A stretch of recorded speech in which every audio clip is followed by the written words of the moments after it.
Pwede bang tumayo si Mr. and Mrs. Joselito and Maria Socorro Lourdes Cruz?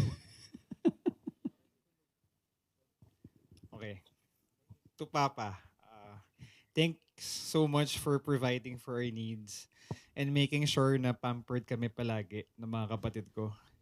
You are my idol in life and I always strive to emulate your ways. Thank you pa for giving me the freedom to pick the course that I want. Kasi I know you wanted me to become an engineer, but you let me be a psychology major. Thanks pa for being a role model to us. Your excellence in academics and the way you carry yourself truly inspire and command respect. I dream to be just a fraction of who you are. Sapat na sa akin yun pa. I just want to make you proud all the time. Mahal na mahal po kita. To Mama, thanks for being the rock and the chubby person of the family.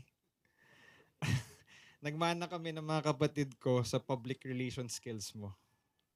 Ikaw yung mayora sa school namin before and most likely mas may kilala ka sa akin dun sa school ko. If not for you, ma, baka di maging makapal yung mukha ko. Right now, I'm using it for work and super thankful ako for that, ma. Natuto ako makisama sa ibang tao because of how you are to me and my brothers. Thank you, ma, for being the rock of the family. Thank you, ma, for always being there for me and also for Kathy. Thank you for loving us unconditionally with all your might. Thanks for being my number one cheerleader. I hope proud ka sa akin, mama. I love you. Okay, you can now give your gift to your parents. Nasaan? Meron?